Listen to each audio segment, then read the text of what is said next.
So 2 massive games coming up to end the season. Will we get into Europe? Roll the intro.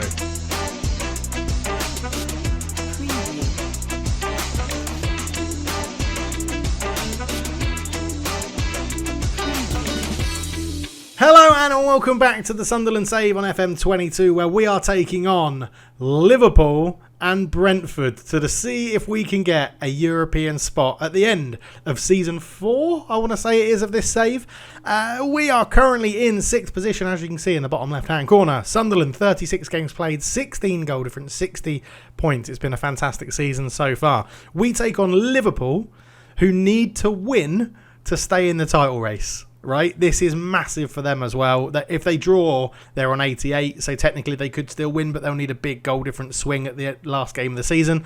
We have 60 points. If we win, we secure 6th place. There's no way Everton can catch us. They've played 37, they'll be on 57 points. We'll have played 37, we'll be on 63. However, when we've played Liverpool, we have drawn 1 game in the last 5. That is our best result. They've beaten us 4 times out of 5. You can see there when we've played them away from home. 5-1 loss, 3-0. Hang on, that's not right. Oh, no, sorry. Yeah. 5-1 loss, 3-0 loss, 2-1 loss, 0-0, 3-1 loss is what we've done against them in the last five meetings. But it is going reasonably well. We've been changing between our more attacking tactic and the slightly defensive tactic. In terms of the Segundo Volantes, but all in all, it's not gone too bad. We have scouted through a lot of the season. According that we got knocked out of the Carabao Cup semi-final, there was not really too much to play for, especially when Liverpool beat us 3-1 in the quarterfinals of the FA Cup. I was tempted to come back for that, but I just sort of thought, yeah, the chances are we're going to lose, so let's keep going. But the highlights, we've beaten Newcastle 5-2. That was very, very impressive in the Derby game, which I think we beat them previously quite heavily before, didn't we? 2-0, or was it? It might have been. Did we do that one live? I don't think we did. But we beat Newcastle 5-2. We've beaten Tottenham 3-0. We did beat Grimsby 2-0 as well. The Carabao Cup happened. We beat Sheffield Wednesday 6-1 in the FA Cup. Wolves 2-0. Norwich 2-1. A few draws spattered in there as well. We are very adept at giving away late goals. It's very, very annoying. Man City, we lost 3-2 to Man City in the league. Haaland scored a hat-trick. It was unbelievable stuff. Every time we sort of scored, they immediately got one back. See, they went 1-0 up, then we scored a few minutes later, 9 minutes later they scored, we scored, 2 minutes later they scored again. They just didn't give up. Arsenal, an 81st minute equaliser got them back in the game. Southampton, 76th minute equaliser got them back in the game. Preston, we actually beat them with a 94th minute winner from homegrown Harry Gardner, who is turning into quite the player and is now in the first team. He's proving more useful than Ricky J. Jones. Chelsea, an 81st minute equaliser, and then we've just beaten Leeds 2-0, heading into these final 2 games of the season, which is going to be pretty good, I think. Liverpool will probably lose, which means it's all going to be on the final day of the season against Brentford, but I'll pick the team against Liverpool. We'll be right back. Let's crack into it. Okay then, so we are lining up in the 4-2-1-2-1 formation, which is a very odd thing to say, but it's a strong team. Strong bench. It's not quite as strong as the Liverpool team or the Liverpool bench, but that's to be expected. You know, they're league challengers. They're second in the form table. We're 5th. This is the day we end Liverpool's 6-match unbeaten run. Yeah, let's go for that. Come on, let's fire them up. Let's dent their chances. I mean, it is a bit annoying that whatever happens in this result is going to be between Liverpool and Man City for the title. Where is he going? Where's that rogue linesman going? Just cutting across our team. How rude. How very, very rude. They're lining up at a 4-1-2-2-1 as Fabinho fires over 1 minute and 30 seconds into the game. We're lining up in the 4-2-1-2-1. So it should be a tactical battle, this, as Salah fires in. Good save from Bazzuno. He's been good, Bazzuno, this year. The assistant manager keeps suggesting that we should upgrade him, upgrade him a little bit, see if we can bring in a better goalkeeper. But I'm not sure. I'm happy to keep him in net. He very rarely makes errors and very rarely costs us games himself. As Hermoso has it, Van Dijk tries to take over. We may have to just look to just sit back a little bit. We're going to change to balance, so we'll keep the shape of the team, but sit back to balance because we are away at Liverpool. And I don't want us to be too gung-ho of we have built a team around being gung-ho and creating more chances and sending people forward. Oh, we could have an interception here. Can we get on it? No, we can't.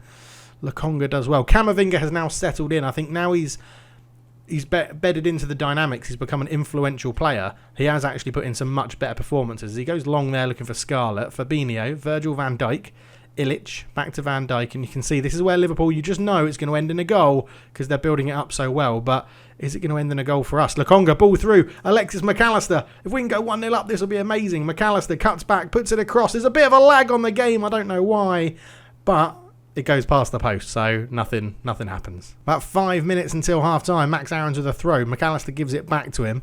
McAllister tries to put it down the line. He gets there. McAllister cross is blocked, and Virgil van Dijk will, get caught on the ball. Dane Scarlett brings it down. It's over the bar. Oh, we're wasting these opportunities. We've got to do better. We've got to do better there. We're starting to actually take control of the game. The switch to the balanced mentality seems to have helped. I am happy, but I'm going to say we owe Liverpool. Go out there. We're playing really well. We'll pump the fists and give them that bit of faith, encouragement as well. Dane Scarlett struggling to get into the game. I think that sort of makes sense with being an isolated forward against Liverpool. But he has also wasted a few opportunities here as Van Dijk has the ball. Wesley Fofana, back to Van Dijk again, through to Harvey Elliott, who uses his pace, and Bazunu, what a save from Bazunu. Absolutely superb bit of goalkeeping. Harvey Elliott's over the corner. They've just made 3 substitutions on the 50-minute mark. Do we just go and get stuck into them really, really hard? We're going to make a couple of changes, though. Lokonga is struggling to get into the game, so James Garner's going to come on to replace him. Sergio Gomez on a yellow card on a 6.5 is also going to come off. I'm going to bring on Mark Guay. He's been a bit more solid at the back than Ben Johnson. And we've also got a number of players who are wanted by other clubs. We'll get onto that in a minute. Everett puts it in. Almeida over the bar. Max Aarons is wanted by Chelsea, Atletico Madrid, Real Madrid. You've got James Garner, who's wanted by players, teams. We've got Ben Johnson, who's wanted by players, loads. One definite thing, or 2 things we need to do is bring in Lenormand and Guri on permanent deals because they have both been absolutely superb. I'm hoping the budget we get is going to be massive for next year so that we can trigger their optional fees because they are both such good players and have really made a difference to our team. As Doyle comes forward, lays it into Camavinga, into Guri. Guri back to Doyle. Lenormand. We're keeping the ball really well here. Lenormand doing well. Over the top, looking for Garner. James Garner, can he cut this one back? He does. McAllister squares it. Camavinga, the shot's blocked. Camavinga again. Why didn't you shoot? The goalkeeper was on the floor. Oh, Salah then intercepts and gets it away, and now Liverpool look to counter. And that probably should have been 1-0 Sunderland. Odriozola, long ball overhit, and 20 minutes to go. 0-0, and we had a cracking chance there to stick that one home. Oh, man, what an effort. Elliott, ball in, headed away by Lenormand, as I've been beefing him up, saying how good he's been playing. Almeida into Odriozola. Oh, it's just over the bar. And I think for the last 20, we're going to take Scarlett off. And Gardner's such a big lump up front. He could do such a good job for us in this sort of game of holding it up. And we're going to go from the youngster, the homegrown Sunderland boy, is going to come on instead of Anthony Elanga or Ricky J. Jones up front. And here is Guri, and he lays it back to Camavinga, into Guay, Gallagher, Garner, McAllister shoots. Oh, and Alisson Becker's touched it round the post. We have got a corner. Obviously, we don't have Sergio Gomez on the pitch to take them anymore. McAllister is the one who's now designated to take them. In it goes, headed away easily by Fofana. Here is Garner. McAllister's on it again. Ball to the back post, but he was offside. 10 minutes to go. Let's give them a little bit more encouragement and see if we can get a bit more out of them as Guerri picks it up. Camavinga, Gallagher, Lenormand, back to Bazunu. He goes long. That's really to nobody. Odriozola. Up it goes Salah, Almeida. That should be great to get there, but his tackle falls to Jared Bowen, and, Bazunu just calmly collects it out of the sky.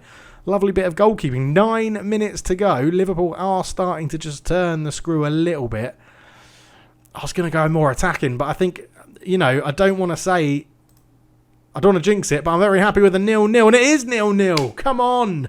Finally, we don't lose to Liverpool. We do break that curse of losing to Liverpool. Well done. You did really well avoiding defeat. Very, very happy with that. And now it all comes down to the game against Brentford, I think, unless I've miscalculated something and we've already secured a European spot. We qualify for the Euro Conference League. We're in Europe. Sunderland are back in Europe. Lovely, lovely stuff. As our useful Sunderland draw with Liverpool. Schmidt was there looking at Sergio Gomez, so he's now got a club interested in him as well. Tottenham, PSG and Borussia Dortmund. I mean, he's been phenomenal for us since signing this year. We do get a Euro Cup 2 ticket, which is lovely. Yet we are 4 points ahead of Everton, so I did do a bit of bad maths before. We can't catch Chelsea, so there is nothing to play for in the game against Brentford. So I think what we'll do is we might not play it, and we'll just come back and we'll do it at the end of season review in this episode. I think we'll do Brentford off camera. It doesn't matter. I'm going to play a bit of a rotated team, and we'll come back for the end of season review. We'll see you for that. So a very disappointing 1-0 loss to Brentford, but we've actually qualified for the Europa League. Oh, what a turn up for the books. We've qualified for the 2025 Europa League by securing a top 6 finish in the Premier Division. The Black Cats are one of the competition's surprise packages, consistently defying expectations, owing largely to an impressive spell of form between August and October that saw them rise to 8th. We're able to celebrate a successful campaign. So, neither Liverpool or Arsenal will be taking a European Cup, a UEFA League place in the FA Cup this season after qualifying for the Champions League. It will be taken by the next eligible team in the Premier Division, which so happens to be us. Come on, that is superb. We finished 1 point ahead of Everton to get that Europa League spot. So we are into the Europa League. Let me know, how did that position prediction, your early season prediction, how did it compete with or compare to our actual final position in the league? Because 6th is incredible. I didn't think we'd probably get that this year, but we have done so well. Max Aarons is wanted by Arsenal, Chelsea, Real Madrid, Sergio Gomez, Spurs, PSG, Borussia Dortmund. James Garner is wanted by Brighton. Ben Johnson is wanted by Palace and Fulham. So lots of interest in our players. Could be a bit of a big turnaround in this one. We get £28.96 million for finishing in 6th place. The bonus is paid out is 2.9, which is amazing. Man City win the league, and there's obviously going to be no training, and we should be going in to the end of season review any minute now to go through what has happened. But what a season. There we go. Here we go. What a season it's been. So the signings that we've had, Sergio Gomez gets a 7.2 out in A. We are pleased to see that the minimum fee release clause of 75 million would mean an excellent deal for the club should it even be triggered. Very unhappy with the deal to sign him on loan. The fee is not very good value for money. E. 7.27 in 20 appearances. Incredible. Stupid. Tanzanev, the goalkeeper, gets a C. Gouiri gets an A+, which is incredible. Callum Doyle, again, really good signing. Dane Scarlett is the star signing, but only gets a C, which is incredible. The transfer fee doesn't represent a good deal for him. We're pleased to see a minimum fee release clause of 51 million. It doesn't represent a good deal. 17 goals in 40 games. I'm very happy with Dane Scarlett coming in. Other sign-out ones, Camavinga gets a C+, McAllister gets a C+, Diviev gets a C, Sandri, the young Brazilian, a B-, Michael Olise, a B+, and Mark Gray gets a B- as well. Marcus Edwards, a B-. Okay, well, we're looking to move him on already. And Leif Davis also gets a B-. The season results an A+. The board are delighted the team qualified for the Europa League through their participation in the Premier Division this season.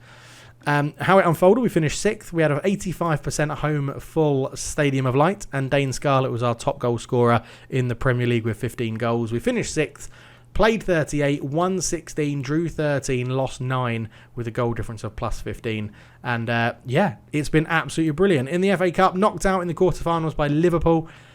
A good run, 2-0 against Grimsby, 1-0 against WBA, 6-1 win against Sheffield Wednesday, and then a 3-1 loss to Liverpool. The board were delighted the team reached the quarterfinals, and Amin Gouiri was our top scorer with 4. Dane Scarlett and Marcus Edwards were the top scorer in the Carabao Cup with 2 each. They were delighted we reached the semi-finals, where we got knocked out by Man City, losing, 6-4 on aggregate after a 2-0 lead in the first leg, which was a bit of a kick in the teeth, to be honest. But it does mean we didn't pay Camavinga any of his £1 million bonuses, which was lovely. Biggest win, 6-1 against Sheffield Wednesday. The match to remember, a 1-0 win against Leicester. Not too sure how that's most memorable when, we've lost 6-2 to City. We beat Newcastle 5-2 in a derby, and they're saying the most memorable game was a 1-0 win against Leicester. Unbelievable. And the goal of the season went to Gouiri, a great strike from the on-loan Man United winger as he scored a thunderous volley against Arsenal, which is good for him. Your success has definitely helped the club's finances, which is good. Sponsorship has gone up massively. Wow, hugely. Broadcast has gone down, which is a bit of a bizarre thing to suggest, but I guess we're going to get loads more next season. Corporate and hospitality's gone up, competition prize money's gone up, and matchday commercial retail has gone up as well. No new sponsorship deals yet, and the reputation hasn't changed, but that will happen when it ticks over into next season.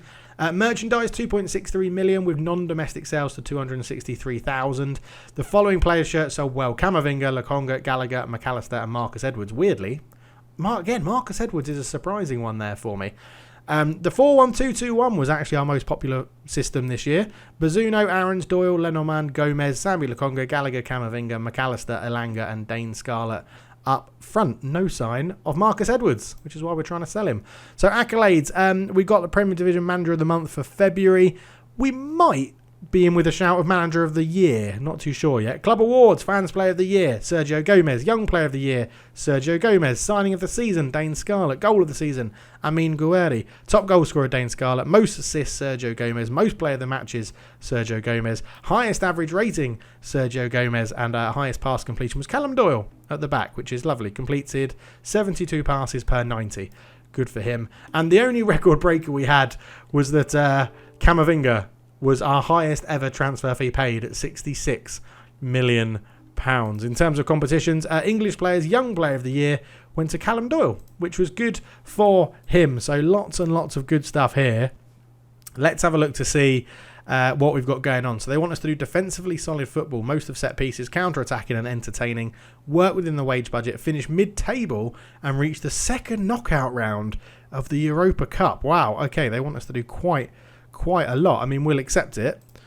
Squad dynamics, Elanga, Bazunu and Callum Doyle, which is good. 3 players that I'm definitely not going to sell are now team leaders. Edmondson, McCory, going to look to sell him. Lokonga, Garner, Max Aarons, Gallagher, Dane Scarlett, Sergio Gomez and Camavinga, now highly influential. And then Ricky J. Jones, Ben Johnson, McAllister, Edwards, Diviev, Gouiri and Lenormand is in there as well, which is good. And discuss plans for next season with the team. The seasons are now finished. It's time to focus on what we can achieve going forward. I think we can finish in the top half next year. You need to come back for pre-season. Oh my God, why are they offended? What's going on? Come on, you're setting us up to fail. Oh, okay. I think taking your collective ones into account, I'm a bit too ambitious. We should be looking for a mid-table finish. Okay. All right. That's exactly the sort of overreaction. We should be trying to reach the Europa Cup competition proper. Should be trying to make the knockout rounds. No, you aren't being ambitious enough. Okay, let's aim even higher. Lovely. Happy with that. Brilliant. We'll discuss promises for next season once you return. Thanks very much. Have a good season break. See you all later. Wow, that was an odd team meeting. So they thought I was being too ambitious in the league and not enough of ambition in the Europa League. Brilliant. Absolutely brilliant. There's not a great deal of quality outside the first team. That's fine. 2.5k left in the transfer budget. Could do more than just Bazunu in goal. Yeah, I think a new backup goalkeeper's on the cards. Not blessed with regard to crossing and tend to lack good heading. Interesting. In terms of injuries, Sean McLaughlin I'm hoping to get involved in the first team. Yeah, Michael Alesi had quite a few there, but overall not too many that are in the first team. They've gone for end of season break. If we get the chance to go to Singapore, we always come to Singapore. And then, yeah, well done, Callum Doyle. And that is pretty much that when we get to the end of the season. In terms of appearances then, Bazunu was pretty much ever present with 45. Gomez up there as well. Goals, 17 for Scarlett. Gouiri gets 10. Elanga gets 10. And then assists, we get 4 for assists, 15 for Gomez, yeah. 8 for Elanga, 8 for Lokonga, 7 for Gallagher, 6 for Camavinga. So Camavinga really did up his game towards the end of the season, putting on some much more figures that we're expecting from him, which was really, really good because we spent a load of money on him. So yeah, happy. I'm happy with how the team's gone. It's going to be very interesting to see what happens in the summer. Let me know, what do you think we should be looking for in the summer? I'm thinking potentially another backup left back. Leif Davies never really was given a chance, only 6 appearances. Definitely a backup goalkeeper to replace Tanziev because he's not very good. And then I'm not sure. We've got Harry Gardner, a youngster coming through the team on loan who I'm happy to have back up to Dane Scarlett or play alongside him. Ricky J. Jones will probably drop to a backup player. We've got some youngsters coming through who are very highly rated, like McLaughlin, who was actually ranked within the top 50 young players in the world in that news item that you get in this new version of Football Manager. But yeah, I mean, there's so much to do. We have a transfer budget of £61 million. £61 million. It's going to cost us 18.25 to bring in Robin Lenormand, which I would not mind paying because he has been absolutely phenomenal. 7.31 for us. And Amin Gouiri is £35 million, which is huge. But again, I feel like it's worth it. He's been absolutely brilliant. I'm wondering, when does his contract expire? Let's go make offer. Can we get him in? No, see, they want to give him a chance in the first team, which makes me think we should now look to just bring him in full time. And because of his form for us, they want to give him a go in the first team. I feel like Lenormand is just it's just such a simple thing, like, to sort out and bring in. I just don't. That's how you quickly get rid of it. I've learned how to quickly get rid of that error that pops up now. I mean, they have to accept 18.25, which is fine. I sort of want to say you pay part of his wages as well. Okay, they're not having that. So we're just going to go for the...